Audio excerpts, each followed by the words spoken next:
Hello friends, स्वागत है आपका आज के वीडियो में।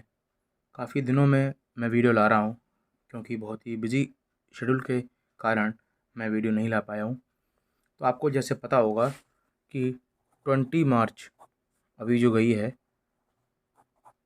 इस तारीख को साइंस का बोर्ड एग्ज़ाम राजस्थान बोर्ड का हो चुका है और आज हम इसी पूरे पेपर को, बोर्ड पेपर को सॉल्व करेंगे। तो अब हम शुरू करते हैं। देखिए, ये रहा पेपर। इसमें आप देख सकते हैं कि सेक्शन ए, जैसा कि हमारे ब्लूप्रिंट में आया था कि हमको एमसीक्यू यानी कि मल्टीपल चॉइस क्वेश्चंस मिलेंगे। तो आप देख सकते हो कि मल्टीपल चॉइस क्वेश्चंस शुरू हो चुके हैं। तो पहला क्वेश्चन ये है कि Fe plus H2O it gives Fe3O4 plus H2, यानी कि एक रिएक्शन दे रखी है जो कह रखा है कि आयरन को अगर वाटर में रिएक्ट कराया जाएगा तो Fe3O4 प्लस H2 बनेगा। अब इसने जो क्वेश्चन पूछा है वो है कि कोएफिशिएंट ऑफ Fe, मतलब Fe के आगे क्या लगना चाहिए जिससे कि पूरी रिएक्शन बैलेंस हो जाए, 1 2 3 या 4। कोएफिशिएंट हमको पता है कि बैलेंस जब हम करते हैं कोई रिएक्शन को तो आगे हम एक नंबर लगाते हैं, एक हम डिजिट लगाते हैं जिससे कि पूरी रिएक्शन बैलेंस हो जाती है। अब इसमें 1 लगेगा, 1 तो अगर कुछ नहीं है तो 1 तो है ही है। 2 नहीं लग सकता, 3 जब हमने लगाया तो 3 से पूरी रिएक्शन बैलेंस हो रही है। कैसे? यहाँ पे 3 Fe हैं, यहाँ पे भी 3 Fe हैं, यहाँ 2 H हैं, यहाँ 2 H हैं, और यहाँ H2 है, यहाँ H2 है, पर यहाँ 3 Fe हैं, यहाँ 3 Fe हैं, यहाँ H2 है, यहाँ भी H2 है, पर यहाँ O4 है। मतलब क्या होगा कि अब इसमें 4 का मल्टीप्लाई होगा, तो इसलिए 4 का मल्टीप्लाई O से होगा तो 4O हो गए। अब H2 कितने हो गए हमारे पास? 4, मतलब कि H के हमारे पास एटम हो गए 8, 4 इंटू 2 8। तो अब हमें 4 यहाँ लगाना पड़ेगा। तो हम देख सकते हैं कि Fe भी बैलेंस हो गया है, O भी बैलेंस हो गया है और H भी बैलेंस हो गया है। तो 3 इसका आंसर है।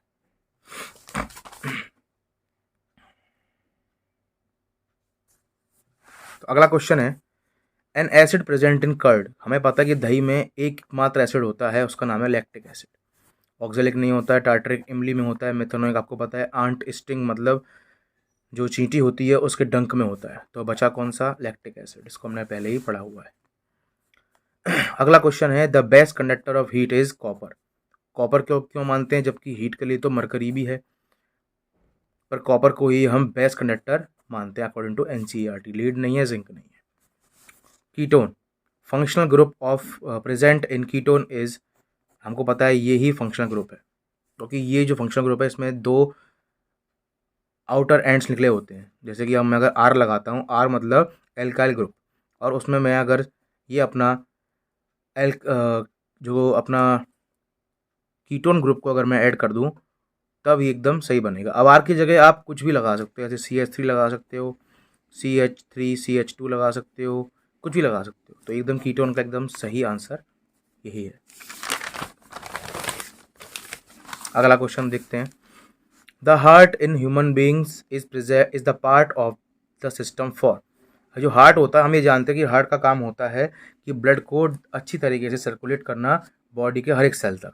तो न्यूट्रिशन का ये काम नहीं होता, एक्सक्रीशन का ये काम नहीं होता। एक्सक्रीशन होता है वेस्ट को बाहर निकालना, रेस्पिरेशन होता है गैसेस एक्सचेंज, और बचा कौन सा? सर्कुलेशन। तो सर्कुलेशन ही करेक्ट आंसर है। अगला है, who does the work of opening and closing of pore in leaf. हमें पता है कि लीफ होती है, उसमें पोर्स होते हैं छोटे छोटे, उनको हम बोलते हैं क्या? स्टोमेटा। क्या बोलते हैं? स्टोमेटा। अब स्टोमेटा जो होता है, स्टोमेटा जो होता है वो गार्ड सेल से प्रोटेक्टेड रहता है, गार्ड सेल से प्रोटेक्टेड रहता है इस तरीके से, आप भी देखते हो। तो इनका काम होता है गार्ड सेल्स को ओपन क्लोज करना, ओपन क्लोज करना। इस तरीके से इसमें गैसेस एक्सचेंज आराम से हो सकता है। तो आंसर है guard cell. Which endocrine gland stimulates growth in all organs. कौन सी ग्लैंड है एंडोक्राइन वाली जो सभी ऑर्गन्स में ग्रोथ को एनहेंस करती है, स्टिमुलेट करती है, बढ़ाती है? थायराइड नहीं है, पेंक्रियाज नहीं है, पेंक्रियाज इंसुलिन निकालती है, एड्रेनल नहीं है क्योंकि एड्रेनलिन निकालती है। पिट्यूटरी ग्लैंड, क्योंकि पिट्यूटरी ग्लैंड ही ग्रोथ हार्मोन निकालती है। Correct answer is pituitary gland. अगला question, flower called when the flower contains both stamen and pistil. उस फ्लावर को हम क्या कहेंगे जिसमें स्टेमन और पिस्टल दोनों ही होंगे। स्टेमन क्या होता है, मेल पार्ट, और पिस्टल क्या होता है, फीमेल पार्ट। तो जिसमें दोनों प्रेजेंट हैं, दोनों मतलब बाई, तो ये आंसर क्या आएगा, बाइसेक्सुअल। आंसर आएगा इसका बाइसेक्सुअल। अगला question, man have sex chromosome. Man में कौन सा सेक्स क्रोमोसोम होता है। हम ये जानते हैं कि एक सेल के अंदर न्यूक्लियस होता है, न्यूक्लियस के अंदर क्रोमोसोम होते हैं, और 22 पेयर जो होते हैं वो आपके 22 पेयर जो होते हैं वो आपके ऑटोसोमल क्रोमोसोम होते हैं, और 1 पेयर जो होता है वो आपका एलोसोमल क्रोमोसोम होता है। अब इसमें एक पेयर मतलब 2। जैसा कि आपने अगर सेक्स डिटर्मिनेशन पढ़ा होगा, आपने देखा होगा कि X X multiply by X Y, तो एक्स एक्स होता है फीमेल के लिए और मेल के लिए होता है एक्स वाई, तो answer is X Y. A man is standing 3 metre away from plane mirror, the distance between the man and its image is in metre will be. अगर एक क्वेश्चन कह रहा है कि प्लेन मिरर है और उसके सामने एक व्यक्ति खड़ा है, अगर मैं व्यक्ति ऐसे बनाऊं, बहुत सिंपल है बनाना, तो उसने कहा है कि हमें पता है कि जितनी प्लेन मिरर के आगे ऑब्जेक्ट खड़ा होगा, मान के चलिए 3 मीटर है, उतनी ही दूर क्या बनेगी, इसकी इमेज बनेगी। बताइए। तो उसने पूछा distance between man and image, मतलब मैन एंड इमेज के बीच की दूरी कितनी हो गई, 6 मीटर। आंसर आएगा आपका 6 मीटर। अगला है, in the phenomenon of refraction of light, if sine i is equal to a and sine i is equal to b, then the refractive index mu will be. हम ये जानते हैं, हमने पढ़ा था 10th क्लास के चैप्टर नंबर 9 में कि स्नेल्स लॉ होता है, एक स्नेल्स लॉ। वो ये बोलता है कि जो म्यू होता है वो आपका sine i upon sine r होता है। साइन आई जो होता है, इसमें साइन आई को ए बोला है तो हम बोल सकते हैं ए ऊपर आ जाएगा, और साइन आर जो उसने बोला है वो बोला है बी, तो बी आ जाएगा। तो mu is equal to A B हो जाएगा, ए अपॉन बी हो जाएगा। ये नहीं, ये नहीं, ये आंसर आ गया आपका सी, ये भी नहीं। अगला देखिए, advance sunrise and delayed sunset. हमें पता है कि समय से पहले सनराइज हो जाता है और समय के थोड़े टाइम बाद ही सनसेट होता है, सूर्य का अस्त, सूर्य का उदय। तो किसकी वजह से होता है, रिफ्लेक्शन तो बिल्कुल भी नहीं है, डिस्पर्जन नहीं है, स्कैटरिंग नहीं है, आंसर है एटमॉस्फेरिक रिफ्रैक्शन। आप भले एनसीईआरटी में एक बार चेक कर सकते हो, उसमें हेडिंग लिखी हुई है। अगला क्वेश्चन देखिए, the angle of deviation for the given triangular prism is. हमें पता है कि एंगुलर डेविएशन क्या होता है, जो इंसिडेंट रे और जो इमर्जेंट रे के बीच का एंगल होता है। इंसिडेंट रे और इमर्जेंट रे, एक होती है इंसिडेंट, रिफ्रैक्टेड और इमर्जेंट, पढ़ने वाली, अंदर जाने वाली और बाहर निकलने वाली। अगर इंसिडेंट को हम आगे बढ़ाते हैं और इमर्जेंट को थोड़ा आगे बढ़ाते हैं तो ये जो एंगल मिलता है इसको हम बोलते हैं एंगल ऑफ डेविएशन। आंसर आएगा आपका एक्स, इसमें एक्स लिखा हुआ है। अगला क्वेश्चन देखिए, earth wire is used in electric instruments. ये बहुत इंपॉर्टेंट क्वेश्चन होता है, हर कोई अपने प्री बोर्ड में इस क्वेश्चन को जरूर डालता है और हमने भी डाला था। तो हमें पता है कि अर्थ वायर जो हम लगाते हैं, 3 टाइप के वायर होते हैं, लाइव वायर, न्यूट्रल वायर और अर्थ वायर। अर्थ वायर जो होता है वो सेफ्टी मेजर के लिए यूज किया जाता है कि हमें शॉक ना लगे और हमें अर्थिंग हो जाए अगर कोई करंट आए तो। अगला, for a current carrying conductor in the right hand thumb rule the thumb points towards the. हमें पता है जब हम राइट हैंड थंब रूल पढ़ते हैं तो जो अंगूठा होता है, अंगूठा जो होता है वो इलेक्ट्रिक करंट की तरफ इशारा करता है। ठीक है, अगर आपने अच्छी तरीके से राइट हैंड थंब रूल पढ़ा होगा तो आपको पता होगा। अगला क्वेश्चन, अब है फिलिप्स खालिस्तान। Name of the nitrogen containing gas obtained by thermal decomposition of lead nitrate, PbNO3। जो होता है वो होता है आपका लेड नाइट्रेट। जब इसको अपन थर्मल डिकम्पोजिशन गर्म करते हैं तो हमारे पास जो गैस मिलती है वो मिलती है नाइट्रोजन डाई ऑक्साइड। ये आपके एनसीईआरटी में है रिएक्शन पूरी। ठीक है सब। अगला, chemical formula of anion obtained by dissociation of HCl। हमें पता है एनायन क्या होता है, नेगेटिव आयन। किसी भी एक कंपाउंड में नेगेटिव आयन होता है, जैसे कि आप बोलो H2SO4, H2SO4 में H प्लस और SO4-2, ठीक है।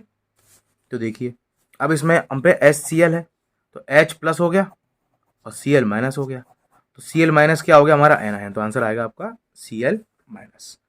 Number of covalent bond present in C3H8 molecule. हमें पता है कि C3H8 मॉलिक्यूल क्या होता है। देखिए C3 1 2 3 H8, मतलब अगर हम बोलें, अगर फॉर्मूला हम लगाएं तो CnH2n+2 का फॉर्मूला फॉलो करता है, और CnH2n+2 होता है हमारा एल्केन।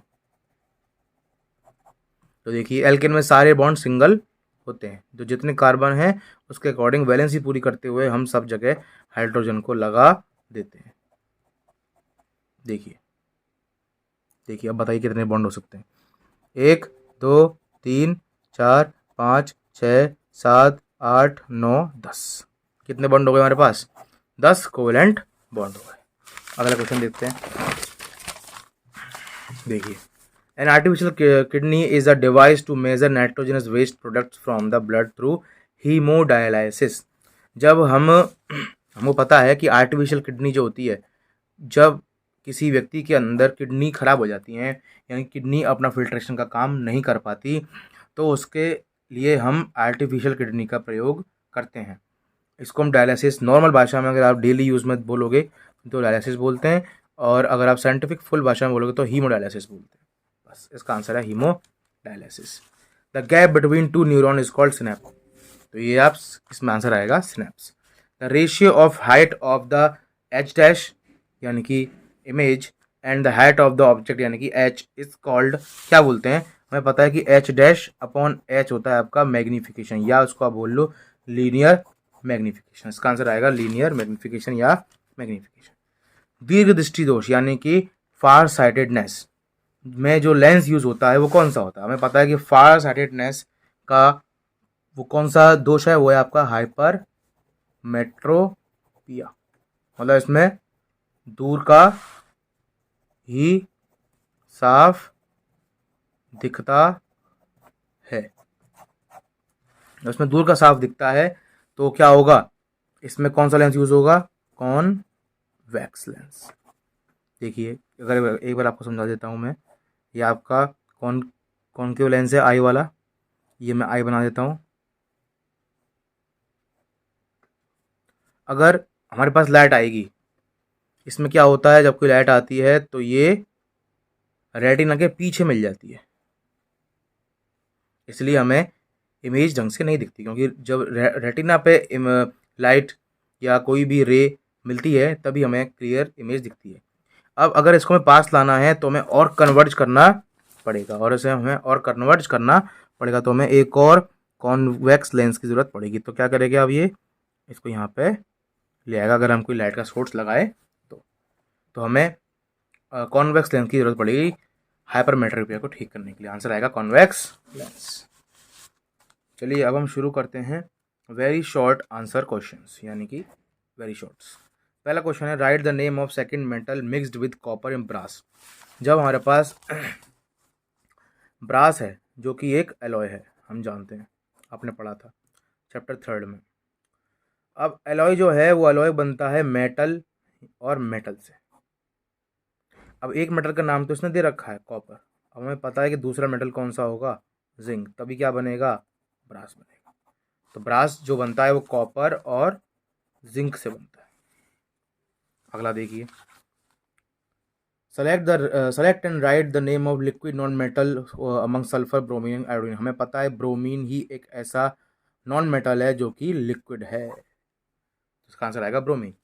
अगला देखिए, right the name of CH3C triple bond CH। इसको बना के देखते हैं। देखिए CH3C ट्रिपल बॉन्ड CH। देखिए अब हम इसको खोल के देखें या वैसे समझ लेते हैं, बिना खोले ही देखिए, फिर भी खोल देते हैं लोगों के लिए। C, एक H, इधर 3 H। तो देखिए ट्रिपल बॉन्ड हमें पता चल गया कि सफिक्स क्या आएगा, आयन आएगा। 3 कार्बन क्या आएगा, प्रोप। आंसर क्या आ गया, प्रोपाइन। आंसर क्या आ गया, प्रोपाइन। तो इसका आंसर आएगा प्रोपाइन। अगला है in which plant part resin and gums are stored. हमें पता है गम्स एंड रेजिन जो होते हैं ये आपके जाइलम में स्टोर रहते हैं। देखिए अगला क्वेश्चन देखते हैं। Which part of the brain control blood pressure, salivation and vomiting. हमें पता है कि ब्रेन के हमें पता है कि ब्रेन के 3 पार्ट होते हैं। ब्रेन के 3 पार्ट होते हैं। पहला है आपका फोर ब्रेन, दूसरा है मिड ब्रेन, तीसरा है हिंड ब्रेन। फोर, मिड और हिंड, ये जो सैलिवेशन, वॉमिटिंग और ब्लड प्रेशर जो संभालता है वो संभालता है मेडुला। और मेडुला किसका पार्ट है, हिंड ब्रेन का। तो आंसर आ गया इसका हिंड ब्रेन। अगला देखिए, in the experiment of Mendel law of inheritance of traits, the proportion or percentage of dwarf plants found in plants obtained in F2 progeny was। तो देखिए इसने बोला है कि मेंडल का जो लॉ था इनहेरिटेंस का, उसमें जो उसने F2 जनरेशन में प्रोजेनी यानी संतति यानी कि ऑफ स्प्रिंग्स जो पाई थी उनका परसेंटेज कितना था। तो हम ये कह सकते हैं कि सिंपल, पहला क्रॉस कराते हैं T T into T T. अब ये टी टी टी टी क्या है, toll P plant, dwarf P plant. हमें पता है, वापस बताने की ज़रूरत नहीं है क्योंकि ये फर्स्ट लॉ से संबंधित चीज़ है। देखिए टी और टी, जब ये हमें पता है कि इसके बाद ये अलग होती हैं लॉ ऑफ सेग्रीगेशन के द्वारा। तो देखिए टी टी और टी टी, हमें पता है ये हमारी कौन सी जनरेशन चल रही है, ये हमारी अभी पेरेंट है। ठीक है सर, इसको मेल मान लो, इसको फीमेल मान लो। तो इसको हम इससे जोड़ेंगे कैपिटल टी स्मॉल टी, इसको हम इससे जोड़ेंगे कैपिटल टी स्मॉल टी, इसका काम खत्म। इसको हम इससे जोड़ेंगे कैपिटल टी स्मॉल टी, इसको इससे जोड़ेंगे कैपिटल टी स्मॉल टी, इस चारों का काम खत्म। तो हम कह सकते हैं कि चारों एक जैसी हैं, सारी सारी कैसी हैं, टॉल। तो देखिए अब इसके बाद इसने बोला हमें ये हमारी कौन जनरेशन थी, ये हमारी जनरेशन थी F1। हमारी जनरेशन आएगी कौन सी, F2। देखिए F2 में क्या आएगा, हम क्या करेंगे F2 में F1 में से कोई भी 2 ऑफ स्प्रिंग्स ले लेंगे। जैसे कि ये दोनों ही चारों ही सेम है तो कोई सी ले लो, 2 ये लो, 2 ले ली। फिर ये अलग होंगी, फिर ये अलग होंगी, capital T small T, capital T small T. या तो आप इनको लाइन से अलग कर लो, या फिर हम एक और तरीका है पुन्नेट स्क्वायर, आपने पढ़ा हो शायद पुन्नेट स्क्वायर। उसमें कुछ नहीं, इनको हम स्क्वायर फॉर्म में बस सेट कर देते हैं। जैसे कि ये मेल है, ये फीमेल है, देखिए स्क्वायर में इसको सेट कर दिया। ये मेल है, ये फीमेल है। मेल है आपकी capital T small T, capital T small T, capital T. अब इसका मल्टीप्लाई इससे होगा, इसका मल्टीप्लाई इससे होगा, इसका इससे और इसका इससे। तो ये हमारे पास कौन सी जनरेशन आ गई, F2। अब देखिए ये टॉल, ये टॉल, ये टॉल और ये हमारी एकमात्र ड्वार्फ। अब बताइए ये 4 में से कोई एक, सिर्फ एक ही है जो ड्वार्फ है, यानी कि बोनी छोटी बनेगी। तो बताइए अगर इसको परसेंटेज में हम करें तो आप बताइए, या तो इसको करिए 3:1, 1 का है हमारा ड्वार्फ, या हम करें कि अगर 100% है तो 4 भाग हो गए उसके, तो 25 25 25 25, तो 25% क्या है आपका ड्वार्फ प्लांट्स। तो आंसर आएगा इसका 25%। अगला क्वेश्चन देखते हैं।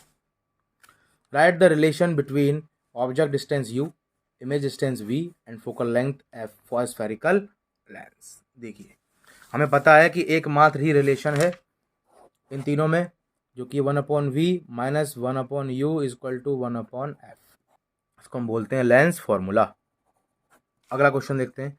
Which part of I control the size of प्यूपिल। हमें पता है प्यूपिल होती है, ये हमारी आँख है, मान के चलिए ये हमारी आँख है। उस आँख में ऐसे ऐसे ऐसे ऐसे चीज़ें होती हैं, बीच में होता है हमारा प्यूपिल। जब लाइट ज़्यादा आती है तब ये प्यूपिल बहुत छोटा हो जाता है, क्योंकि प्यूपिल का काम है अमाउंट ऑफ लाइट को एंट्री करवाना आँख के अंदर। जब ज़्यादा लाइट पहले से आ रही है तो ये ज़्यादा लाइट अपने अंदर क्यों क्यों घुसाएगा, तो इसलिए ये अपने आप ही छोटा हो जाता है। जब हम अंधेरे में होते तो ये बड़ा हो जाता है। ये कैसे बड़ा होता है? इसे कंट्रोल करता है कौन? आयरिस। इसे कंट्रोल करता है आयरिस। अगला क्वेश्चन देखते हैं।